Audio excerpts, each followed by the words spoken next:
John, happy Monday. Hey, Kerry, happy Monday.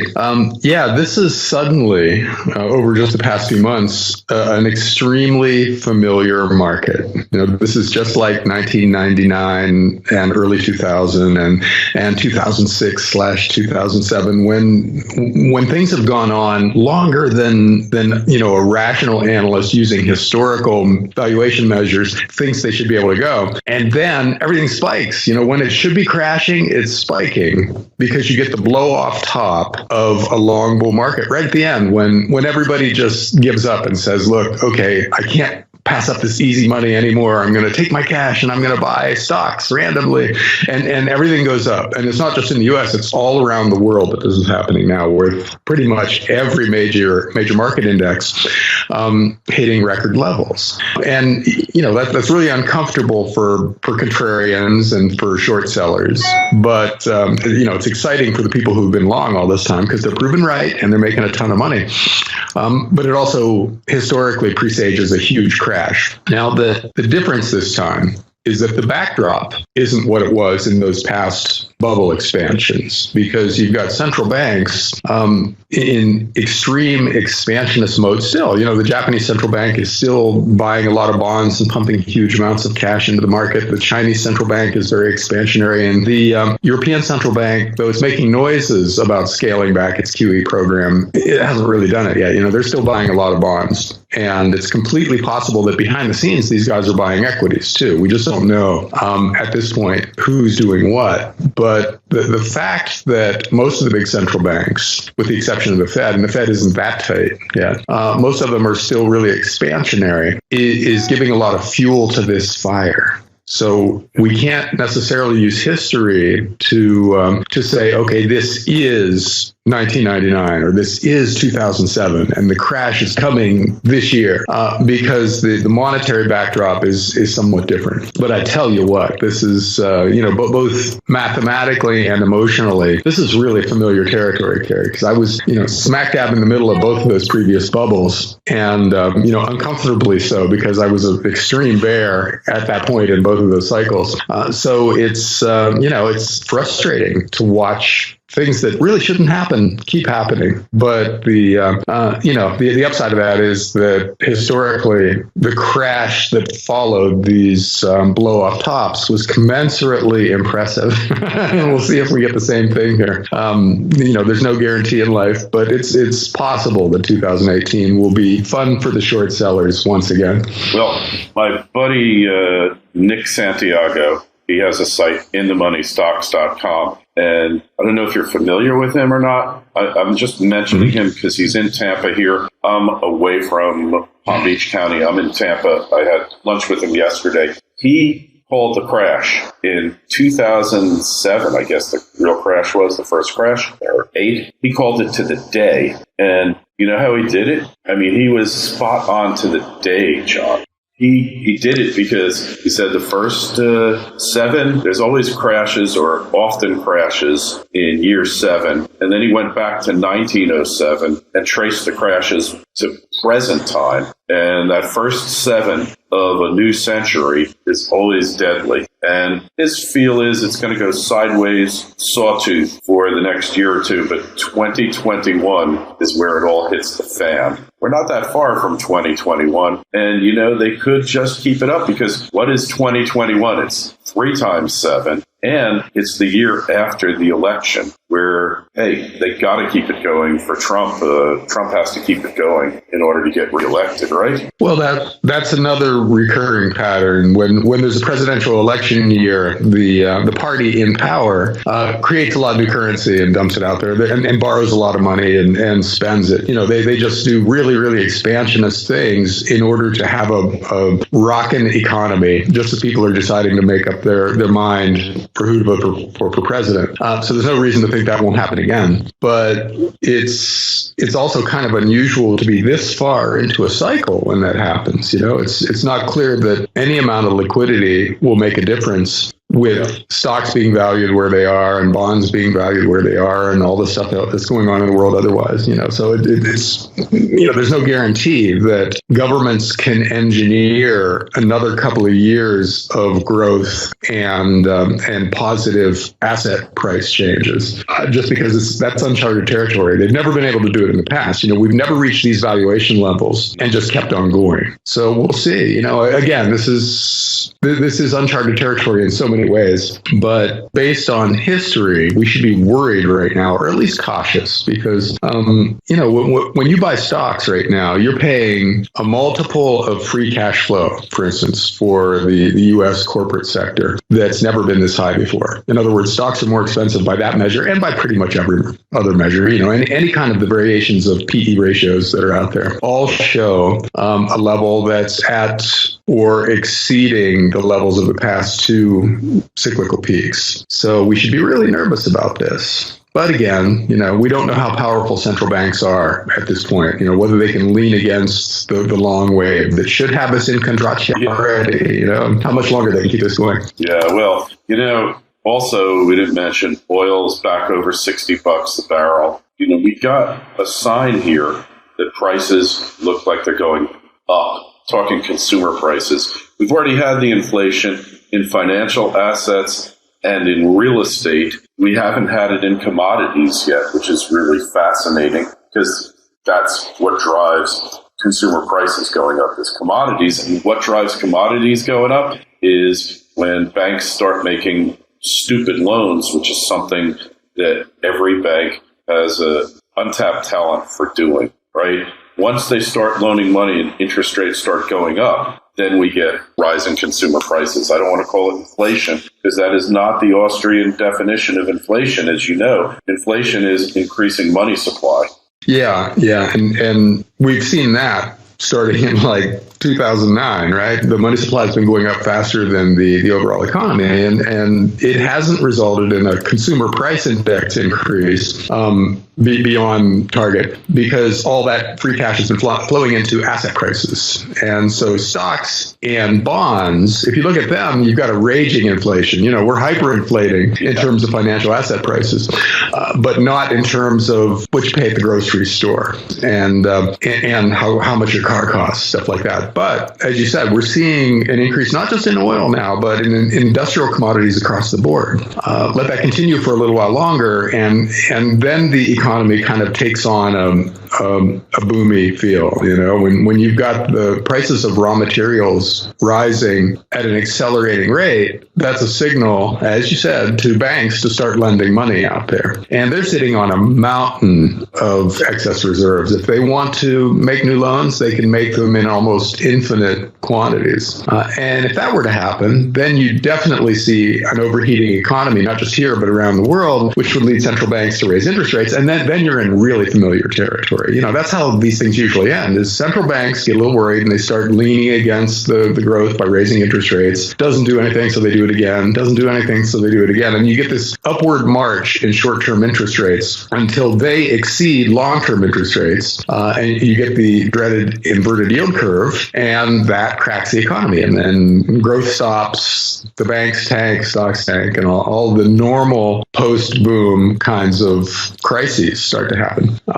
So we're seeing stuff that historically has preceded that kind of thing, where that's the end of the cycle and this is what causes the end of the cycle. We're seeing all that stuff out there. So the question is this time going to follow the standard script? And how long will it take? And if we see a spike in commodity prices and a concurrent spike in bank lending, that would almost certainly lead central banks to scale back their QE and or start raising interest rates. And so you'd see a global monetary tightening counter trend, and that would do it. So we'll see. 2018 is going to be a really interesting year because either it validates history or it invalidates history.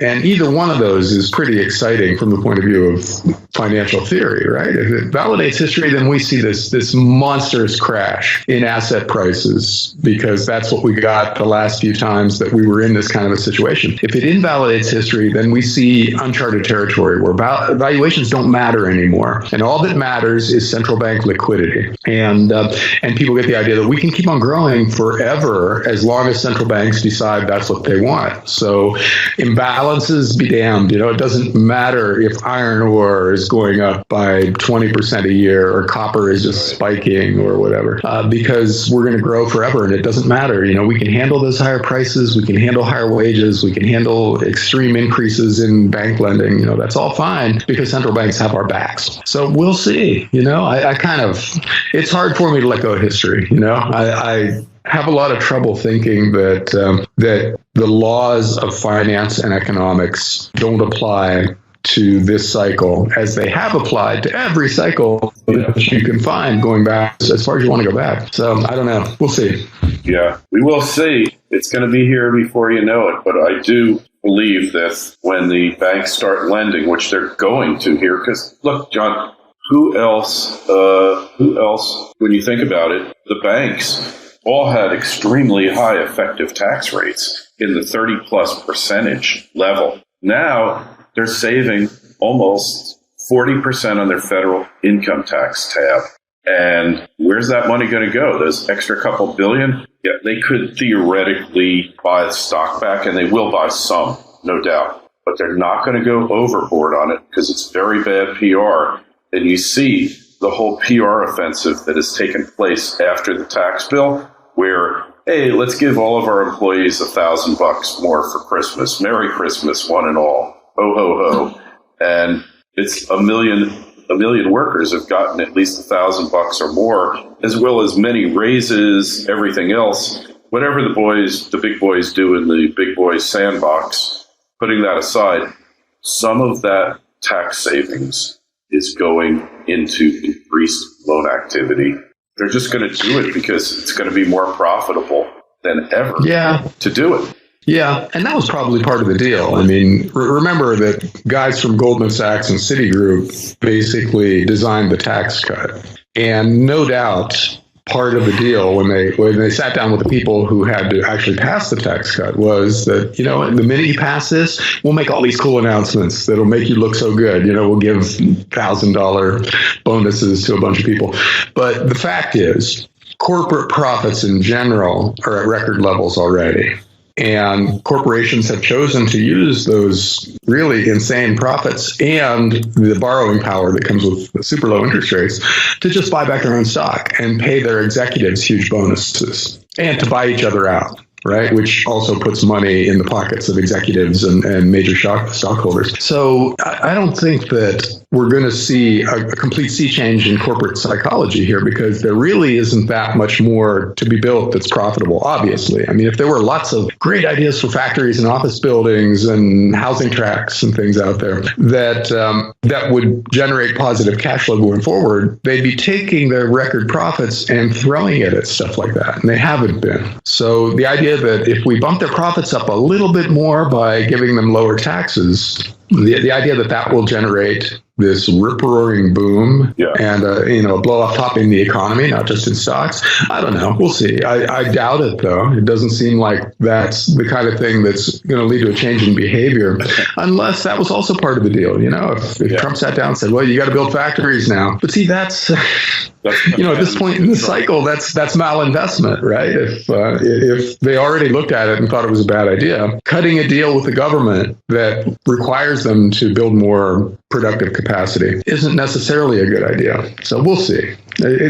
When you reach this point in leverage, in other words, when the society is as deeply indebted as we are right now, there's no policy fix. There's no behavior change that gets you out from under all this stuff. Just like it wouldn't be for you, Carrie. If you woke up tomorrow and found out you had $10 million in credit card debt, there are things you could do to give yourself a little bit of time. Stop eating out at restaurants, move to a smaller house, sell one of your luxury cars. You could do all that, but that would buy you a few months at most, and you'd still be stuck with all that debt. And as a society, as a world right now, that's where we are. So we can make little changes in the marginal tax rate or the short-term interest rate or any number of other little things like that. But none of it fixes debt equal to 350% of GDP or 1,000% of GDP if you include the true debt of unfunded liabilities of Medicare and Europe's version of that and Japan's version of that.